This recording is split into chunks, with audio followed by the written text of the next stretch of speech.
మనకి రేపు September 9th నుంచి సెప్టెంబర్ 28th వరకు ఏషియా కప్ జరగబోతా ఉంది కదా.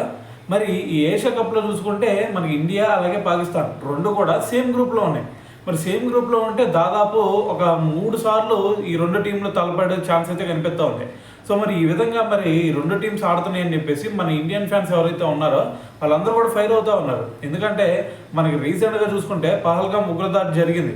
సో దాంట్లో కొంతమంది ప్రాణాలు కోల్పోయారు. సో మరి దాని తర్వాత ఇండియన్ గవర్నమెంట్ కూడా మనకి చెప్పేసింది. సో ఇప్పటి నుంచి ఇండియాకి అలాగే పాకిస్తాన్ మధ్య ఎటువంటి సత్సంబంధాలు కూడా ఉండబోవు అని చెప్పేసి కరాఖండిగా చెప్పేసింది. అయితే మరి దీంట్లో భాగంగానే మనకు చూసుకుంటే వరల్డ్ ఛాంపియన్షిప్ ఆఫ్ లెజెండ్ మ్యాచ్లో అక్కడ శిఖర్ ధావన్, దాని తర్వాత యూసుఫ్ పఠాన్, ఇర్ఫాన్ పఠాన్, హర్భజన్ సింగ్ వీళ్ళు నలుగురు కూడా మేము పాకిస్తాన్ మీద మ్యాచ్ అయితే మేము ఆడమని చెప్పేసి కూడా వీళ్ళు బాయ్కట్ చేశారు. సో దాంట్లో భాగంగానే ఆ మ్యాచ్ను కూడా రద్దు చేసేసారు కదా. మరి ఇప్పుడు బీసీసీఐ మళ్ళీ ఇప్పుడు ఇండియాకి అలాగే పాకిస్తాన్ మధ్య మ్యాచెస్ ఎలా కండక్ట్ చేస్తుంది ఏషియా కప్లో అంటే అక్కడ చూసుకుంటే సైనికులు ప్రాణాలు పెట్టి మరి వాళ్ళ ప్రాణాలను కూడా లెక్క చేయకుండా అక్కడ పోరాడుతూ ఉంటే మరి వాళ్ళ ప్రాణాల కంటే మీకు మ్యాచెస్ ఎక్కువైనాయా? మరి వాళ్ళ మీద అసలు మనం ఆడకూడదు అనుకున్నాం కదా, మళ్ళీ మీరు ఎందుకు పెడుతున్నారు వాళ్ళ మీద మ్యాచెస్, వాళ్ళతో మనకి సంబంధాలు ఎందుకు అని చెప్పేసి కూడా చాలామంది రియాక్ట్ అవుతూ ఉన్నారనమాట. అయితే ఇంకొంతమంది ఏంటంటే మీరు కనుక పాకిస్తాన్కి ఇండియాకి మధ్య మ్యాచ్ పెట్టారంటే మేము అసలు చూడడం అని చెప్పేసి కూడా కొంతమంది కామెంట్లు చెప్తా ఉన్నారు. అయితే మరి ఇదంతా చూస్తే మరి బీసీఐ మరి ఇదంతా ఆలోచించే కదా ఒక నిర్ణయం తీసుకుంది. సో మరి మన ఇండియాలో పెట్టకుండా వెళ్ళి యూఏఈలో పెడుతుందంటే దానికి కారణం ఏంది? ఇక్కడ ఎవరు కూడా ఆగ్రహానికి గురవ్వకూడదు, వాళ్ళని మన దగ్గరికి రానియకూడదు అనే కదా అక్కడ కూడా పెడుతుంది.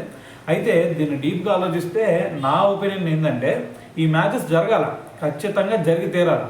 ఇండియాకి అలాగే పాకిస్తాన్ మధ్య మ్యాచ్లు జరిగి మన వాళ్ళు పాకిస్తాన్ని చిత్తుగా ఓడించాలి. ఎందుకంటే వాళ్ళు కొంతమంది రీసెంట్గా కూడా కామెంట్ చేశారు, ఏంది ఆపరేషన్ సింధూర్లో మేమే గెలిచాము, దాని తర్వాత ఇది టెక్నాలజీ పరంగా కానీ డెవలప్మెంట్ పరంగా కానీ లేదంటే ఈవెన్ క్రికెట్ పరంగా కూడా ఇండియా కంటే పాకిస్తాను చాలా రేట్లు పైన ఉంది అని చెప్పేసి వాళ్ళు గొప్పలు చెప్పుకున్నారు.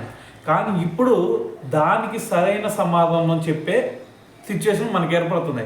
సో రేపు కనుక ఏషియా కప్లో మళ్ళీ పాకిస్తాన్ని చిత్తుగా ఓడించామనుకోండి, అటువంటి కామెంట్స్ ఎవరైతే అప్పుడు చేశారో వాళ్ళకి ధీటైన సమాధానం ఇప్పుడు దొరికే ఛాన్స్ కనిపిస్తుంది. సో కాబట్టి నా ఒపీనియన్ ఏంటంటే ఖచ్చితంగా ఏషియా కప్లో ఇండియా పాకిస్తాన్ మ్యాచెస్ జరగాల, వాళ్ళని చిత్తుగా మన వాళ్ళు ఓడించాలి.